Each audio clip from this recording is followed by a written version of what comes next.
Hello, everyone. Thanks for joining us again for another edition of the Practical Adjuster brought to you by FreeClaimInfo.com.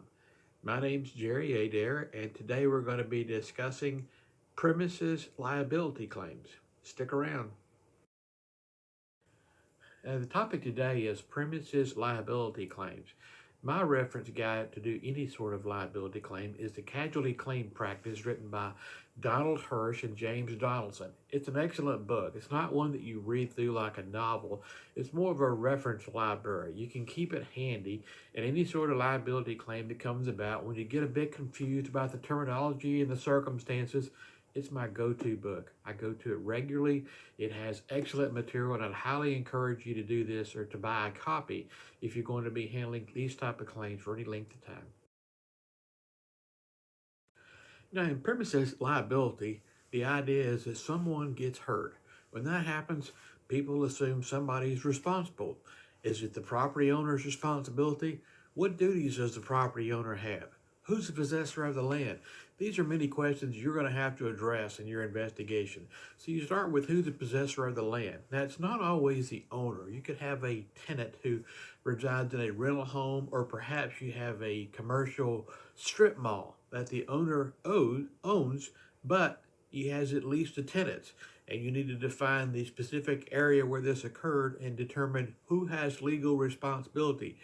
It might be the owner, it might be the tenant.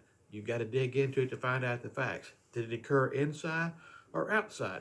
Sometimes the line to divide that is very specific in the lease terminology, so you need to get the leases and figure out that sort of thing. Maybe it's a issue on a sidewalk. Is it the tenant in front of that business and that sidewalk that has responsibility? Is it the mall's responsibility? There's no set standard. It's what the lease says, what the contract says. And if there's no contract, then you may have to get into statutory law or common law to sort that out. For those type incidents that occur outside the premises, we're talking about those that might occur on your neighbor's property, or maybe they occur on a public street and they're in close proximity to the insured property. You don't always have an out by saying it's not my property, I have no duty, no responsibility. The answer to this, like everything else in liability, is it depends. Maybe you do, maybe you don't. As a claims adjuster, you got to find out the facts before you can answer that question. The resident or the owner of a property must exercise reasonable care. Now, what is reasonable care? Well, that's another gray area. It's generally speaking, it's what would a reasonable or prudent person think you should do in that circumstance. So it might vary from one individual to another. But if you start analyzing the circumstance, you're probably going to recognize something which is reasonable or unreasonable. Now, the property owner is not responsible for natural conditions, water running off his property that causes something. However, if he does something which disturbs and changes and alters the property so that he actually is a cause of that issue, then maybe he does have some responsibility. So again, you got to dig into the circumstance and find out what happened and what, if any, duty that our owner has, and what, if anything, he did which might have contributed to it in a direct way or possibly an indirect way. Don't discard it because it wasn't a direct commission act. It could be something he did without even realizing it. So you got to examine the facts and then make your determination. Now, for those incidents that occurred on the premises, the owner of a property or the one who possesses it and has responsibility, which could be a tenant, they're generally speaking required to keep the property in reasonably safe condition. Now, what is reasonable? There's that word again. What I think reasonable, you may think is different. But the standard is you want to ask yourself, if a jury of reasonable people examine the totality of this circumstance, are they going to conclude that he did what I would consider reasonable in maintaining that property? And if the answer is yes, then you're probably okay. If the answer is no, maybe you have some culpability. Now, there are other duties, and they specifically relate to visitors, and it varies depending on the reason the visitors were on the premises. We'll get into that next. All right, there are three categories of visitors, and those are invitee, licensee, and trespasser. So we're going to start with the invitees. What is an invitee? Well, generally speaking, an invitee would be a business visitor, somebody who's out there with the owner or occupier of the property. Again, they're either their permission either express or implied, so it can be either. But the key point to remember is that the this person is out there for the property owner's benefit. So they're out there to do something which is going to enhance the property owner. Maybe there's someone who's out there servicing the business to spray for termites, pest control. They're out there as a professional business visitor, but their purpose in being there, while they earn money, their purpose is in benefiting that owner of that property or that possessor of that property by spraying to reduce their pests in the area. So that's an example of what you might look for in a circumstance of an invitee. Now, we discussed earlier that the duties owed depending on the visitor can vary. So we're going to talk about the invitee. What duty does the property owner owe to the invitee? Well, they're again supposed to exercise reasonable care in maintaining the property.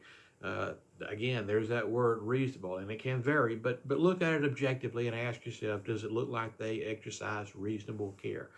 If they have hazards on the property which are not open and obvious, then they're supposed to warn people of that, particularly a business visitor that they've got on the premises. If they're also required to make reasonable inspections to ensure that they know about these hazards on their premises so they can warn those business visitors which are coming to their place. Now, this presupposes somebody didn't just show up without notice. That's a little different. But your idea is that if you invite somebody to come to your house or you give them permission to come to your house for a professional purpose, then you should take the steps to ensure that the place where they're going to be visiting is reasonably safe. And if it isn't, and you can't repair it, then you have to warn them so that they don't become injured because of your lack of warning. Now we're going to talk about the next category of visitor, and this one is a licensee. So, what's the difference between an invitee and a licensee? Well, specifically, it's the licensee is out there for their own benefit, whereas the invitee was out there for the benefit of the property owner. The licensee is out there for their benefit. Now, generally speaking, this would probably be a social guest, might be the best example of who would be considered a licensee. They're out there with the owner's complied or express consent. Maybe you didn't invite them, but you didn't have any objections to them showing up, so they had sort of an implied consent or an understanding. You didn't have a barrier, anything which would have prohibited them from showing up or giving them notice that they were not allowed to come onto the property. This could take what might be a trespasser and turn them into a licensee because you didn't expressly put something up to let people know that they weren't allowed. So you need to get into the details to determine what category that visitor falls into. But if those scenarios I just discussed are present, then you're probably looking at a licensee. Okay, now you've determined that that visitor who was injured was a licensee. You've looked at the circumstances and said that's the category they fall into. So what does that mean? What duty does our property owner owe to that licensee? Well, generally speaking, the licensee gets the premises as he finds them. Whatever condition they're in, that's what that person gets. So they don't have an expectation that the owner is going to go inspect those premises to ensure they're safe before he shows up. That may happen, but that's not something that they can expect when they show up as a licensee. However, the owner of the property does have a duty. If there are hazards, he has to warn people about hazards, provided that, one, he knows about the hazard. So you're not obligated to be warning people about things that you have no knowledge of. If it's a surprise to you, then there's nothing you can do about that. But if you know about a hazard, you should warn somebody about it. The second provision of that is that it must be a hazard which is not open and obvious. The idea being that if a hazard is open and obvious, then the visitor should be able to see that hazard. So they shouldn't be looking at something as a hazard and say, I had no clue it was there. If your assessment is that it was an open and obvious hazard. So like much other things in liability claims, it's subjective. You're going to have to find out the circumstances, walk the premises, look at the circumstance, the hazard, and determine whether you believe that if you were walking on those premises, you would obviously see that hazard. It's so open and obvious that a person would have to be nearly blind not to see it. Okay, and if you determine that, then the owner is not required to warn people about something which is open and obvious. Now, they probably should if they know about it, but we're talking about things which are open and obvious. So if it's that open, that obvious, the duty to warn doesn't exist. The third category is a trespasser, and that's just like it sounds. Someone who trespassed on your property and then became injured. So this would be a person that shows up without consent, either implied or express, had no invitation. They just showed up there. Maybe they broke in and jumped over the fence. Maybe they were a person walking down the sidewalk and they cut across your yard because it was a shortcut to where they were headed to.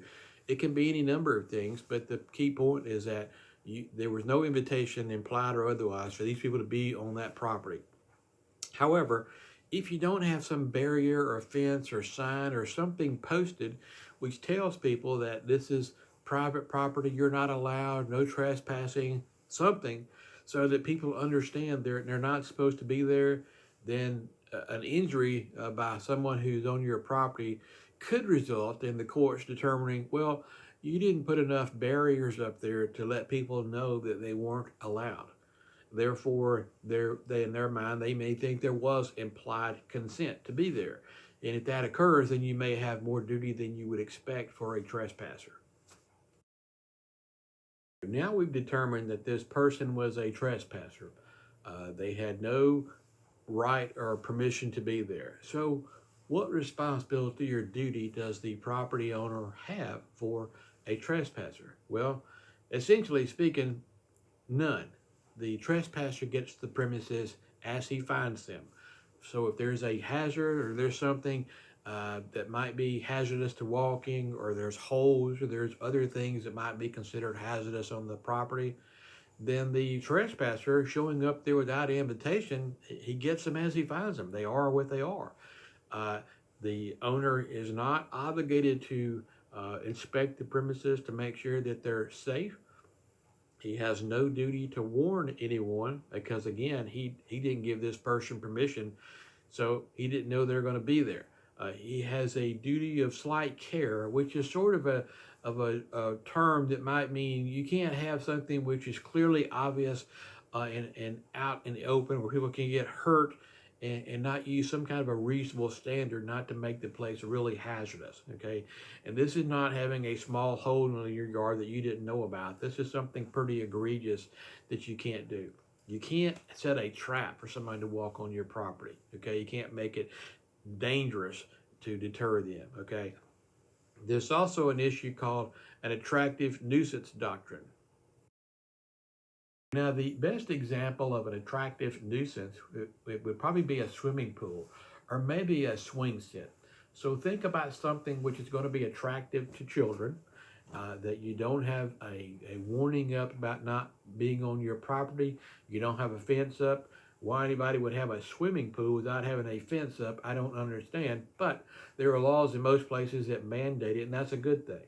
But if you want to think about what would be attractive to children, and if you think it might be attractive to children in any way, then you need to go to extra steps to ensure those children don't get on your property and involve themselves or engage in this particular nuisance, whether it's a swimming pool, and they fall in there and drown, a swing set, they fall and injure themselves, monkey bars, there's all kinds of ideas. It could be something as simple as a tire hanging from a tree. If you look at that and you think that might be an attractive nuisance to a child, then you need to take some steps.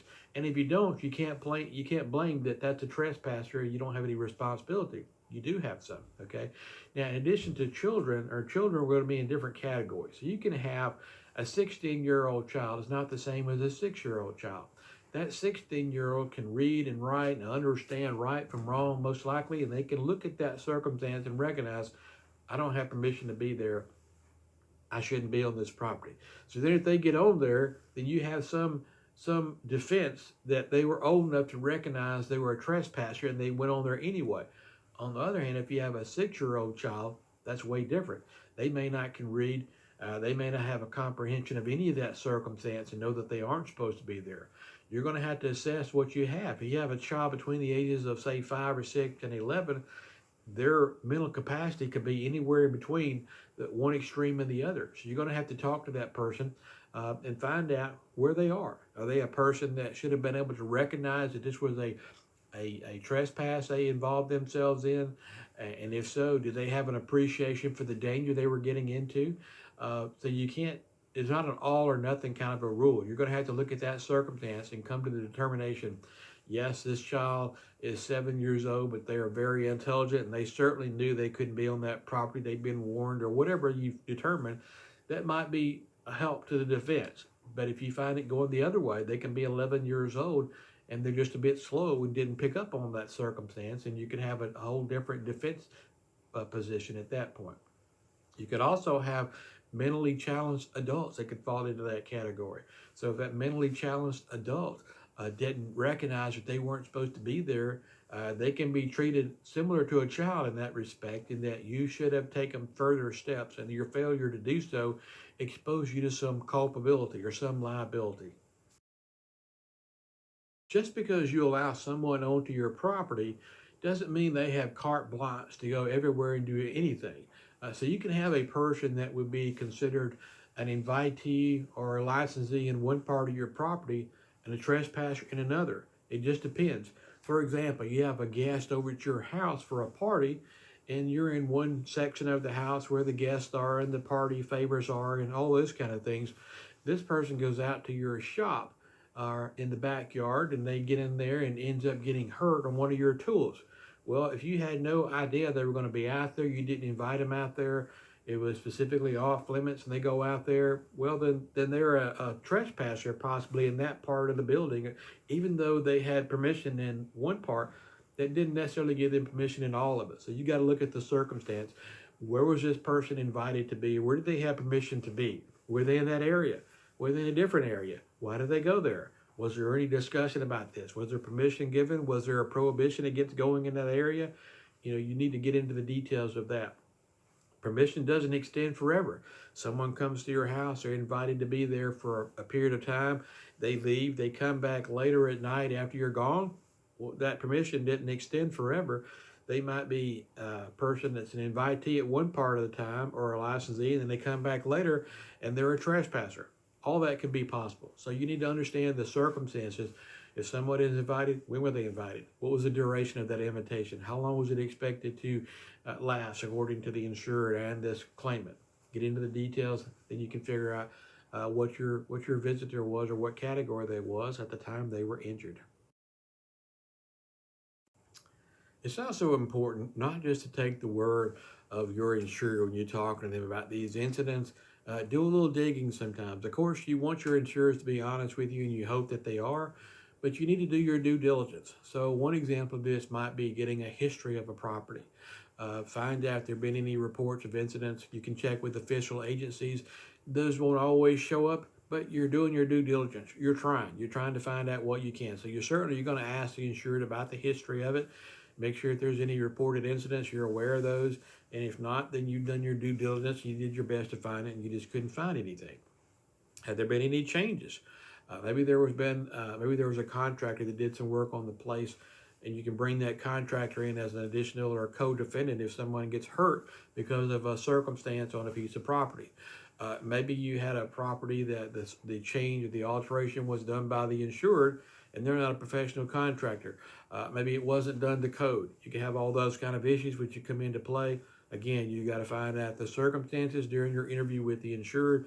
Maybe your research at the code enforcement office. If you think there's been some change, some construction that might not be up to code, go to code enforcement and see. If code passed it, then you got documentation that it was up to code. You don't find a record of that, maybe you have some problems. Thank you for watching our video today.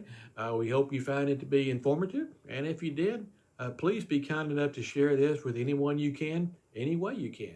If you have other questions, please check out the FreeClaimInfo website. You'll find tools on there, documents, policy forms, You'll find an adjuster blog with more videos like this one. You'll find a blog for articles about particular aspects of claim handling. You'll find a page with links on it. There's also a forum and a message board where one will be posted for each video, and you can read questions that others have posted on there and answers that were supplied. Maybe you have a question of your own you'd like to post on there. Please do so. Someone at Free Claim Info will try to assist you, or maybe another visitor from our claim community will jump in there and answer that question for you. Again, thanks for watching. We'll see you next time.